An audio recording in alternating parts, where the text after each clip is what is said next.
Muncul bintik-bintik hitam dan kecoklatan di wajah yang makin lama makin kelihatan. Bisa jadi itu bukan bintik-bintik biasa loh. Jadi bisa jadi itu bukan bintik-bintik biasa ya, tapi itu merupakan flek atau melasma yang sering terjadi akibat karena paparan sinar matahari yang terlalu sering tanpa penggunaan sunscreen. Jadi biasanya banyak orang yang salah kaprah ya, mengira kalau flek itu bisa hilang dengan instan. Padahal enggak loh. Penanganan flek itu harus konsisten dan dilakukan secara rutin. Jadi nggak bisa langsung tiba-tiba sekali treatment itu flek kalian tuh hilang. Bagaimana sih cara penanganan flek yang benar? Jadi penanganan flek itu tersendiri itu harus konsisten ya, dan tidak bisa dilakukan secara instan. Pertama, kalian harus juga merawat skin barrier kalian, konsultasikan juga ke dokter untuk memilih produk skincare yang tepat sama wajah kalian, serta pemakaian sunscreen yang harus sering di reapply lagi setiap 2-3 jam. Oke, kalau flek kalian nggak membaik atau semakin lama semakin luas, jangan coba ditangani sendiri ya, bisa kalian langsung konsultasikan ke dokter. Aku Dokter Aya, follow akun ini biar kalian nggak salah rawat kulit.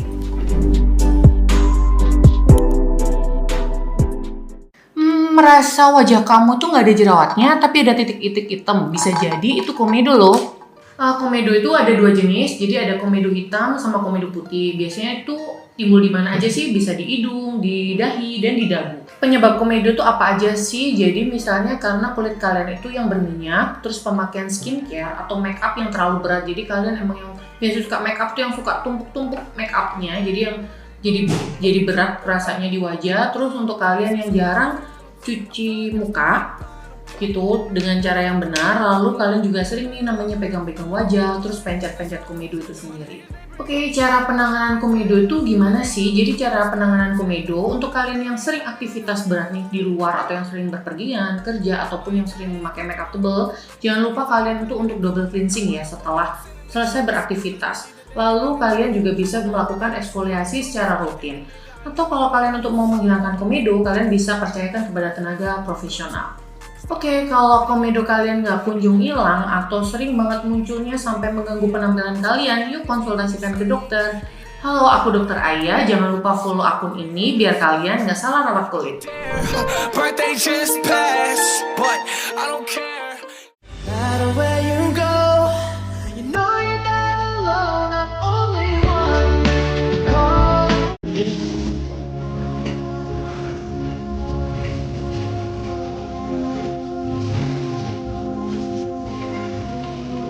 Hai, aku Dokter Aya. Jadi di sini aku tuh mau sharing-sharing. Di sini siapa sih yang suka mandi air anget atau bukan anget ya, kayak lebih ke air panas gitu. Pasti apalagi di cuaca Malang ya. Kita di Kota Malang kita lagi dingin, pasti banyak kalian yang suka mandi pakai air panas atau air anget.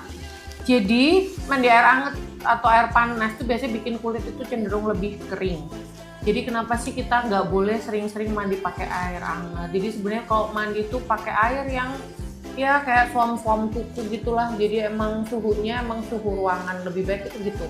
Karena kenapa? Kalau kita semakin suhunya air tuh semakin panas, otomatis kulit kita tuh jadi kayak fragile, jadi lebih rapuh, lebih cepat kering. Nah kalau kita misal produk after mandinya kita nggak benar, nah itu yang bikin akhirnya kulit kita tambah kering. Jadi untuk kalian yang sering mandi air panas karena cuacanya dingin, coba deh diganti sama jangan panas-panas ya airnya.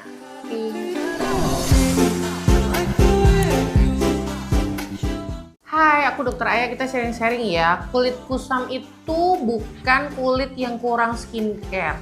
Tapi coba deh kamu cek mulai dari cara kamu bersihin wajah, itu harus double cleansing ya.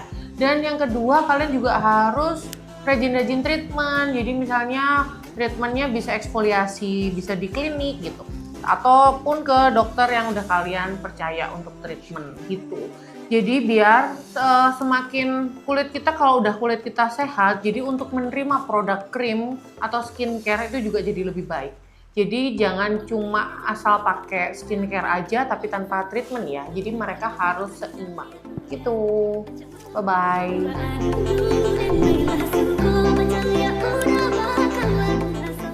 Apa yang harus dilakukan saat kulit kusam? Nope. Yep. Nope. Yep. Nope. Yep. Nope. Yep. Apa yang harus dilakukan saat kulit kusam? Nope. Yep. Nope. Yep. Nope. Yep. Nope. Yep. Dok. Ya, Setuju atau tidak makanan gorengan atau pedas itu bikin kulit kita jadi breakout? setuju dong. Dok. Yap, Setuju atau tidak kalau habis botok itu susah berekspresi? tidak.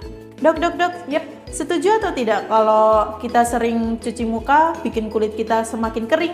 setuju dong. Dok. Yap, Setuju nggak sih kita nggak perlu pakai sunscreen di dalam ruangan?